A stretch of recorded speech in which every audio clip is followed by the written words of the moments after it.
All right, welcome everybody to CDA today. Appreciate you all being here. If there are multiple people signed in under one login, make sure that you put that in your chat screen just so I can kind of keep track of who all's here. And we're going to go ahead and get started. Thanks a lot for being cooperative with me on Tuesday. I had a little tiny emergency at one of my schools that I needed to give some attention to. Everything turned out to be just fine and got it all taken care of, but y'all can understand what that's like. Some things you just can't predict. I hope that you were able to spend some time reviewing the webinar on Tuesday on the 10 Principles of Discipline. Super awesome webinar with a lot of good information in there. I just kind of wanted to recap a few of the items that we went over in that webinar, and then we're going to reinforce some things and talk about a few things today that are in the Essentials textbook. First off, you know, it's really important that when you go through guidance and discipline, that you have to like really you have to erase everything we know from the past, and especially the way our parents handled situations in the past, the way that we were raised. And you really got to understand it. It's a whole different environment that we're in now. And so, you know, one of the biggest mistakes that I see early educators make is that, you know, you try to raise the children the same way that we were raised and discipline and punish children the same way we were disciplined and punished, and it just doesn't work anymore. The environment, the circumstances, the exposure is just way different. And especially as you read through your Essentials textbook and you go over this material, you got to keep an open mind right here, and you've got to be willing to try new things. Now, I challenge y'all, whenever you complete your worksheets for this particular functional area, and I know a couple of y'all have already done your worksheets, and that's fine. I really want y'all to focus on how you can do things different rather than how you have done them in the past, all right? So kind of like as you're doing these worksheets, I want you to take out and not even address things that you have done in the past. I want you to take the information that you've learned and how you're going to apply it into the future, all right? That way, again, we can grow. And if there's any chapter in the CDA process where there's the most opportunity for growth, I think guidance is it, all right? But you got to think different right there. One thing I wanted to share with y'all, a couple of resources, and so I'm going to turn my screen on for just a moment so that y'all can see my screen.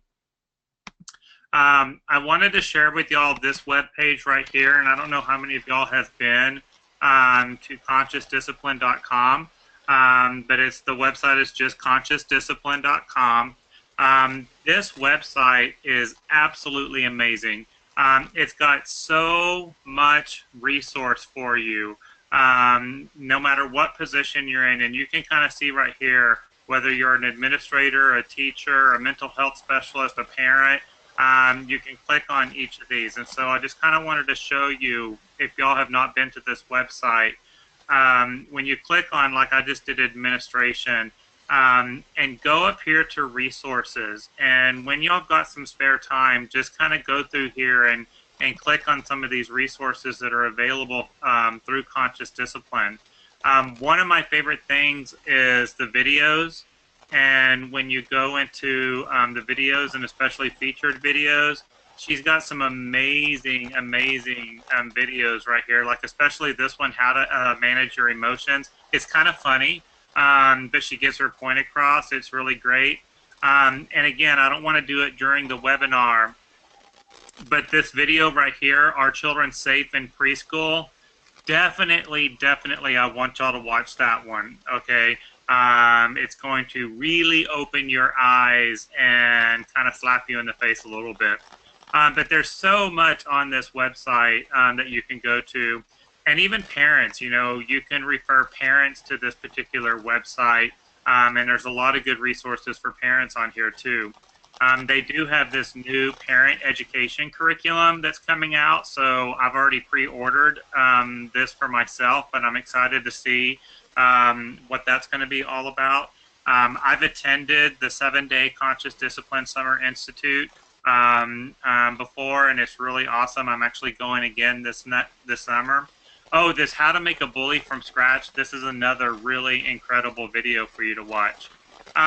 So just wanted to share that website with you. Like I said, it's got some great stuff on there.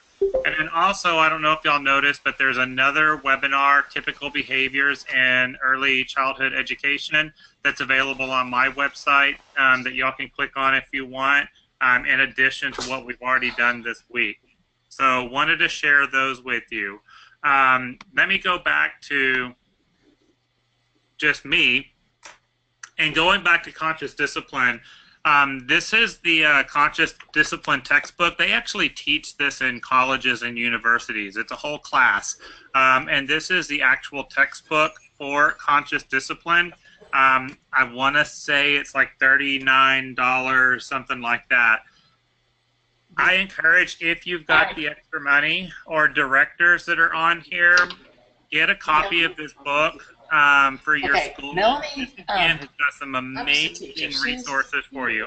I got some background noise coming through, so I'm going to mute everyone. Hang on. All right, so again, order this. It's got some amazing, awesome stuff into it. Pretty much any behavioral challenge that you're struggling with in your classroom, there's an answer for it in that book, or guidance in that book. So I wanted to share this with you. If you just go to Conscious Discipline's website, you can order it from there. All right. You are also going to notice that in your Essentials textbook, so let's go back over here to Essentials. You're actually going to see Dr. Bailey's name mentioned in here because she is one of the leading authors on discipline and guidance in early education. So a lot of her work you're going to see. So the webinars that you watched with me, the information on conscious discipline, it goes hand in hand with CDA and the Essentials textbook. What I wanted to spend some time going over today, just briefly, is going over to page 254. So let's go to page 254 in Essentials. And again, there's some awesome stuff in here. And I wanted to go over the setting effective rules and talk about a few of the items that are listed right here. Now, it's really interesting that this is the chapter that we are on. I just had a long conversation with a 2-year-old teacher yesterday about this very subject, and really had to remind her, this was a 2-year-old teacher that, again, has got a heart of gold, amazing woman, but just really struggling in her 2-year-old classroom and struggling with some of the behaviors in her classroom. And, you know, and I had a really heart-to-heart talk with her, but really had to remind her that, you know, discipline is a process, all right? Discipline is a process. It's not an event. Discipline is not a thing that you do. It's not a one-time thing, all right? It is a process, and it takes time. You cannot take these techniques that we talk about in the webinars and what we talk about in Essentials and do it for one day or do it for 1 week and expect results, all right? It takes time. It takes consistency. It takes patience, and it takes everybody being on board in order for you to get the full benefit and to help that child. And again, I just want to remind y'all that anytime a child acts out in the classroom, all behavior is a form of communication. When a child acts out, it's an opportunity to teach. So when you do have a challenging behavior, I really want you to look at that and ask yourself, what is the teachable moment? All right, what is the factor that's causing this child to act out? What is the opportunity to teach, or where is the opportunity to teach? You've got to look at every challenging behavior as an opportunity to improve yourself as well as the child, okay? And always keep that in mind. So let's start over on page 254, and I want to go over this setting effective rules. Now, the first thing that they have listed right there is to model appropriate behavior. And y'all may remember this was addressed in that 10 principles of discipline that y'all watched on Tuesday. that one of the 10 principles of discipline is that adults must see themselves as role models. Children are constantly looking at us to see how we react and we respond to situations, especially when they're being challenging or when they're showing aggression. Y'all might remember again from the webinar that children turn fear into a game. All right, I apologize for that beeping in the background. But children turn fear into a game. So when they're frustrated, when they're upset, they want you to feel what they're feeling. So when we talk about model appropriate behavior, it's not just your everyday routines and rituals, but you really got to model composure when it comes to aggressive situations. That's normally where we miss the ticket right there. All right. So always keep that in mind. Of course, we want to, in our early education setting, space is really important. And we talk about this a lot when we talk about aggression and discipline, that, you know, children in our age group, they're still learning spatial awareness. You know, they're egocentric, so they think that the world revolves around them. And they have this little bubble around them. And when somebody enters their bubble or violates their bubble, they don't know how to regulate that. They don't know how to respond to that. And it comes out as aggression. So again, when I do progressive guidance plans and I'm working with people that have some challenging behaviors, you know, working with spatial awareness is a big part of that right there. And really teaching children how to respond to situations when other individuals or sometimes objects enter their space. All right. So, you know, when we look at a classroom setup and we look at classroom arrangement, the way you arrange your classroom and how much space each child has to work either individually or as a group is really, really important. All right. And I bet all of y'all would agree with me that when you've got a very small learning environment, when you've got a small classroom and you're all crammed in there, you tend to have more challenging behaviors. And the spatial awareness is a big part of it. Now, I know some of you, your building is small, you've got small classrooms, it is what it is. You can't really do anything about that. So you've got to learn to make the best of what you've got. And it might be eliminating some of the equipment or furniture so that you do have more space in there. You know, another thing, and this kind of goes back to the egocentrical child, is that the spotlight is always on them. And when the spotlight is on somebody else, there's a reaction that comes from that. So again, it's very important that you as the caregiver focus on relationships and building those meaningful connections in the brain with the child. Part of this is acknowledging the child every single day. And that was one thing that was mentioned in your webinar, is that 5 minutes of focused play each day reduces power struggles by 50%. So children need that one-on-one time with you. But the book is really going to talk about acknowledging each child each day, and that's very important. I always like to tell teachers, children need to know that you know what they're doing, all right? The children need to know that they're being watched, all right? They're being observed, they're being assessed, all right? And you tend to get a better behavior whenever they know that, all right? Another thing, and we talked about this in functional area self, is that we want to create an environment where children can be successful. We want them to be challenged, but we also want them to be successful. When children feel good about themselves and when they experience success, they're less likely to be aggressive and less likely to act out. Now, we also don't want to entitle the children by giving them everything. We don't want to entitle them by making things too easy. We just recently talked about this, that, one of the problems that we're having, with like millennials, for example, some, not all, millennials out there, there's a lot of entitlement. There's a lot of, I don't want to work, but I want you to give me a paycheck, or I want to be rewarded. We really have to think about where did that come from? Well, the answer is pretty obvious. These people became this way because they were constantly rewarded for things that were expected.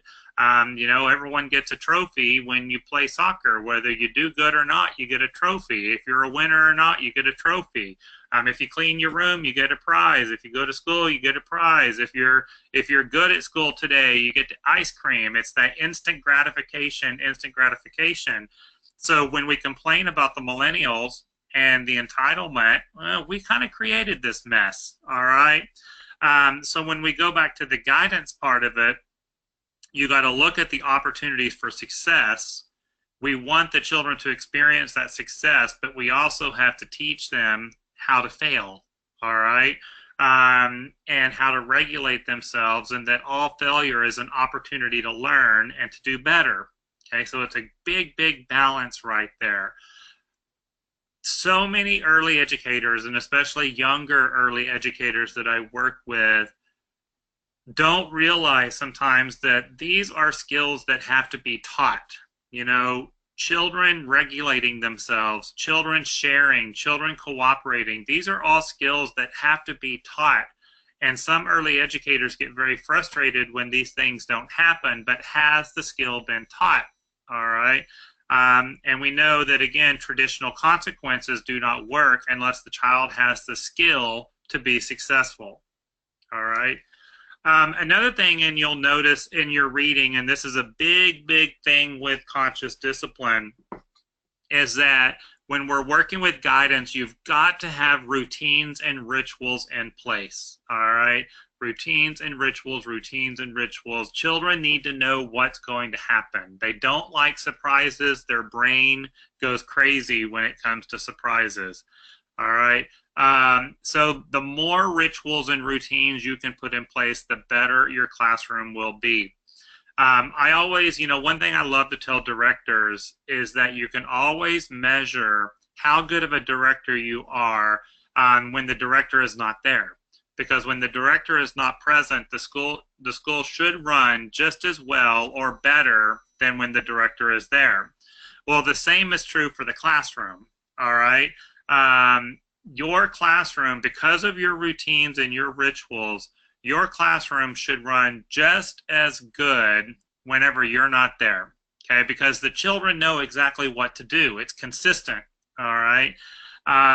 Now, another big question that I get from time to time is, what is the difference between a routine and a ritual? And there is a big difference between the two.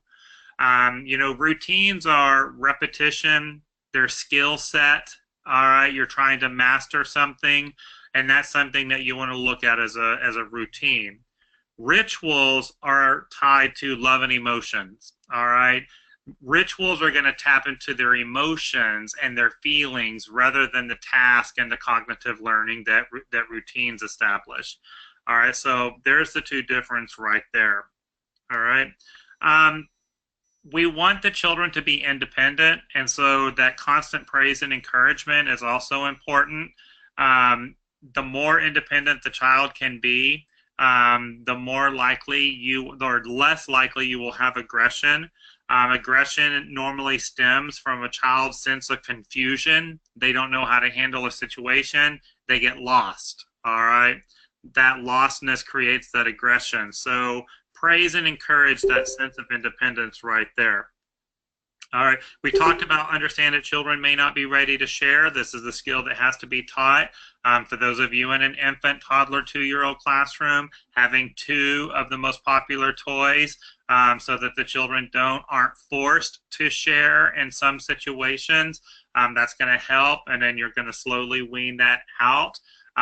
Also, whenever you have a toy that is a comforting device for a child, get them to express themselves on why that toy makes them feel comfortable, and don't you want your friends to feel comfortable as well? All right. This is something I'm talking about in my weekend mini conference right now, that I've been challenging everybody that attends on Saturday, that for one day I want you to go into your classroom and take a little piece of paper and a pen and kind of put a little tick mark every single time you say the word no. put a tick mark on there. And I want you to keep track of how many times you say no over the course of a day. And I think that some of you are going to be very, very surprised by this. Remember that children have to be told what they can do, not what they cannot do. The brain does not know how to understand the word don't. And this was discussed in your webinar on Tuesday. So when you tell a child no, no, no, the brain misses those connections. And that's why so many times the child appears to be defiant, is because their brain is telling them to do the opposite of what you're telling them to do. So take those no questions out, or those no statements out, and start telling children what they can do rather than what they can't do. And whenever you ask a child a question, ask them open-ended questions. So again, we're increasing the language development, the problem solving, those type of things. Children need options too. And I like options. I think a lot of people miss the point when it comes to options. You can manipulate any situation in the classroom with options, all right? And you can pretty much get the child to do what you need them to do by giving different types of options. You can even give options that are similar that will get the same result but done a different way, okay? But again, when children are able to choose which option is best for them, it's going to increase their sense of self. It's going to increase their confidence. You're less likely to have aggression. All right.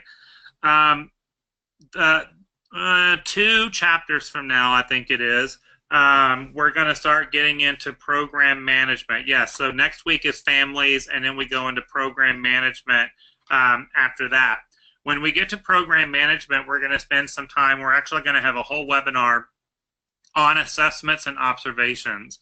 And when it comes to guidance, this is really important too. I kind of wish that CDA would have put program management ahead of guidance, but they didn't.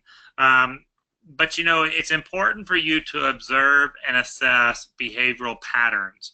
And especially when we're trying to identify the factors that cause children to act out, you know, the hitting, the kicking, the slapping, all of that stuff right there are just actions, okay? You got to really get down to the factor that's causing the child to act out. And you're not going to be able to determine those factors without assessments and observations. And document, document, document. Y'all remember the golden rule with documentation. If it's not written down, it didn't happen, all right? Look out for this stuff and really kind of document what took place before the behavior happened, what was the mood of the child when they came in that morning, the weather outside, the mood of the other children in the classroom. I mean, there's so many things that we've got to look at right here. But the more you document, you're going to start noticing those patterns and sequences, and you're going to start identifying triggers.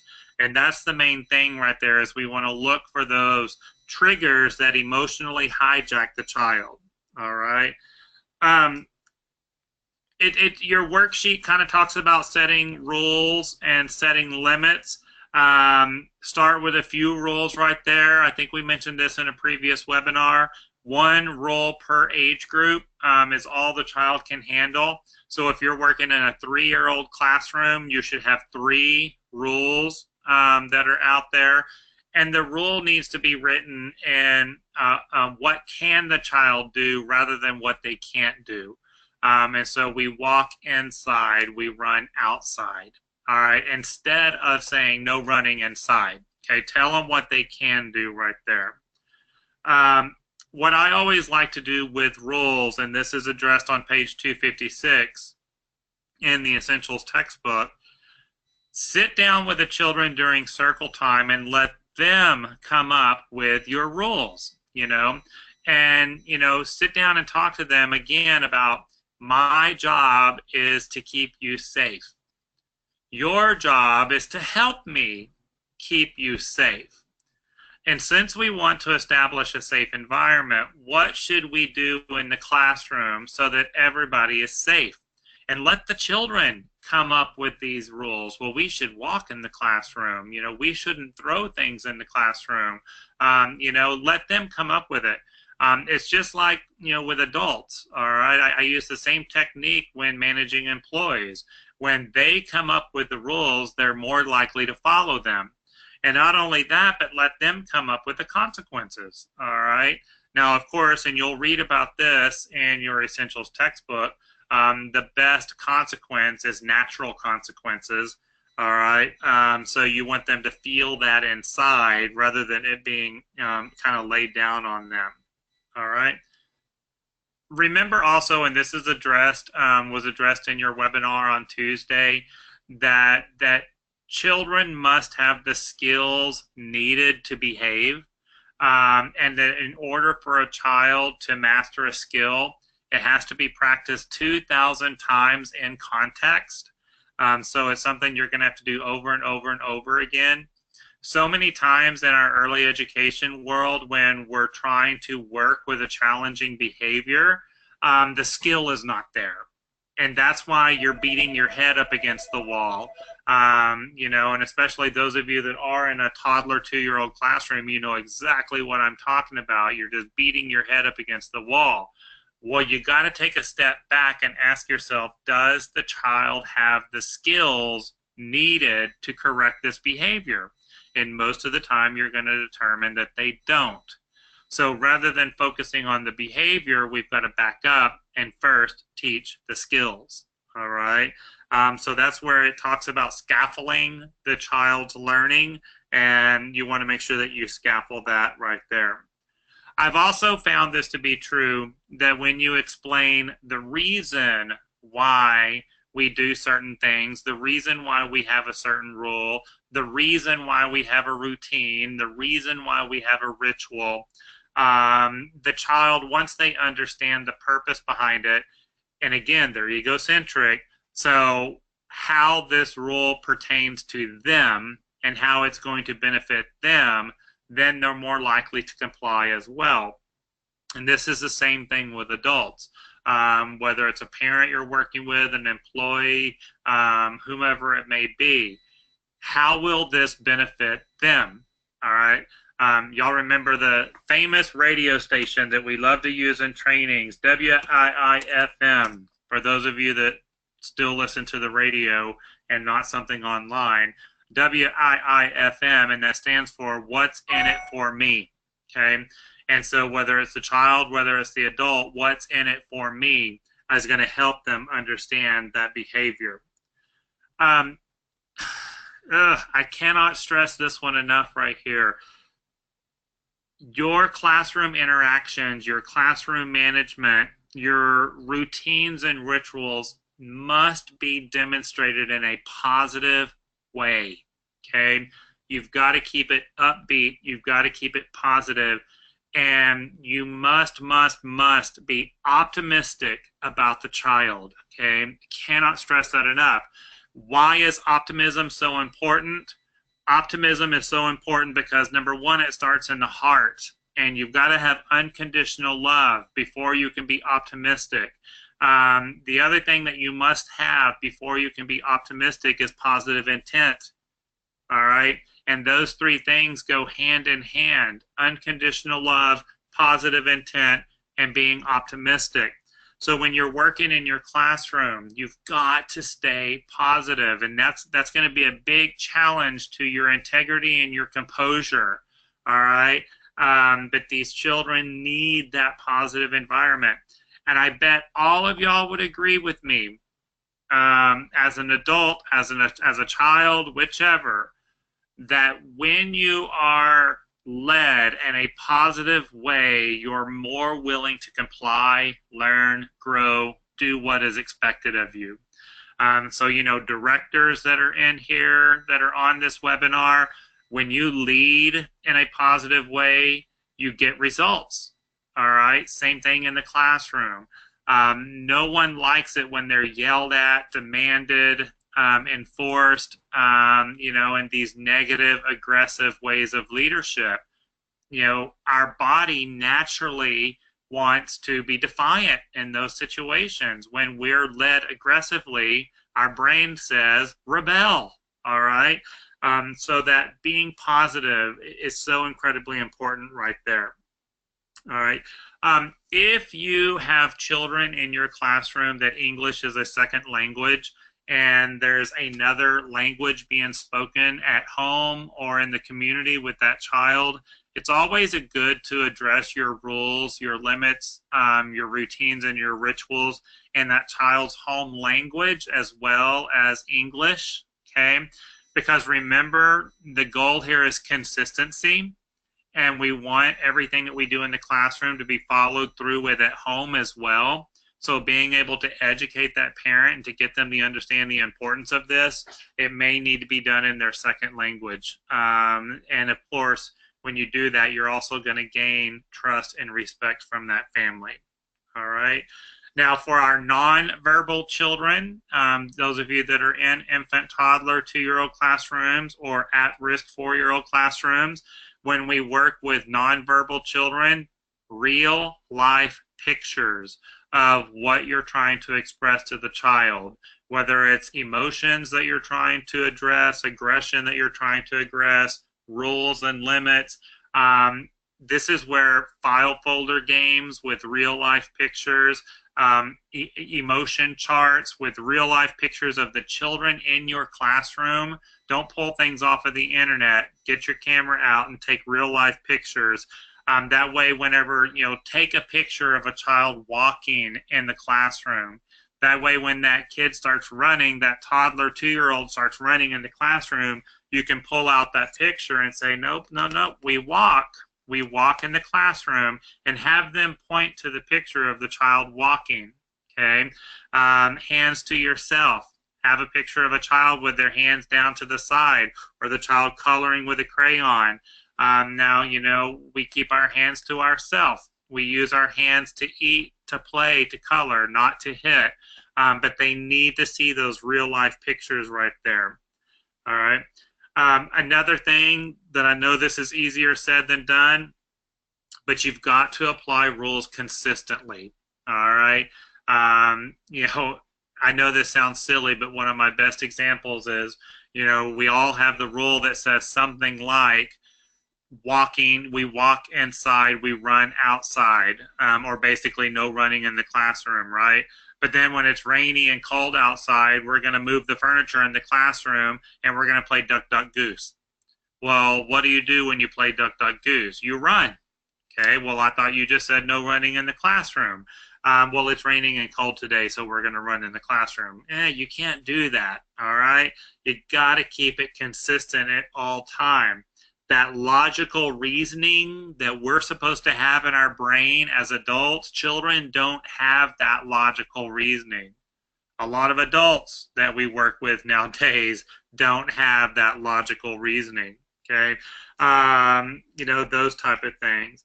And remember, rules and limits and routines and rituals are things that have to be discussed every single day. So many times when I go into a classroom and I work with a teacher who's having some challenges, I'm like, well, have you gone over the expectations with the child? Have you gone over the rules, the limits with the child? Oh, yes, Mr. Tim, we did that back in August. Well, it's March right now, okay? You have to discuss this every single day, not just once in August. Okay, even high school children, you have to go over this more than one time. All right, and of course, praise and encouragement. Acknowledge the children whenever they are doing the right thing, when they are meeting your expectations. We want to make sure that we cover that. All right, cool. Kind of skip over now to page 259. In your Essentials textbook, you kind of see a chart right there, the difference between positive guidance and punishment. This is very similar to what was discussed in the webinar on Tuesday, and so I wanted to point that out once again. Guidance and discipline comes from the word disciple. Disciple is to teach, to mentor. Punishment, we want them to hurt, all right, or to shame or to feel bad. And in our early childhood environment, that's things that we want to stay away from. Okay. Very good. That's pretty much all that I wanted to discuss in today's webinar. I just encourage y'all again to read over this chapter really, really well. It's got some great stuff in it.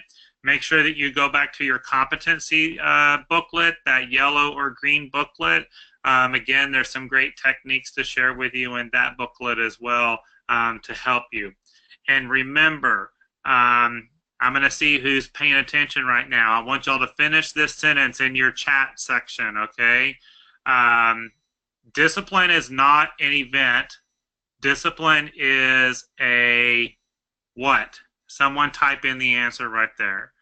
All right. Discipline is not a process. Oh, I just gave it away. Discipline is not an event. It is a, someone type it in. Process. Thank you. Thank you. After I just gave away the answer. See, this is why I can never be a game show host. All right. It is a process. It takes time. Okay. Someone write this in. Someone besides Alicia and Pamela. That all behavior is a form of what? Someone write that in. When a child acts out in the classroom, they are trying to, awesome, thank you, Angie, communicate with you. All behavior is a form of communication. When that child acts out in the classroom, they're trying to get you to understand what they're going through. And throwing that chair or wiping off the table or hitting or biting their friend is their way of communicating. All right. And of course, when a child acts out in the classroom, it is an opportunity for you to do what? Teach. Awesome. Very good. See, y'all are so smart. I'm so proud of y'all. Very good. Very good. Okay, so next week we will have live webinars next week once again, and we're going to move over into functional area families. It's a pretty good chapter. It's a short and sweet one. Guidance is not short and sweet. I'm sure those of you that have looked at your worksheets, you got quite a few questions on that one. Good stuff, though. Families is kind of short and sweet, but we'll go over some good information there. So we have 3 chapters left. We have families, we have program management, we have professionalism, and then we'll kind of work on our professional resource file, our portfolio, which should be going along pretty well if you're collecting data, collecting documents as you go along. We're close to being done. Man, this spring is just flying by. All right. Remember that if you need me, just call me, text me, email me. I'm available. Everyone's doing a great job. And thank y'all for tuning in, and I will see everyone next Tuesday. Bye.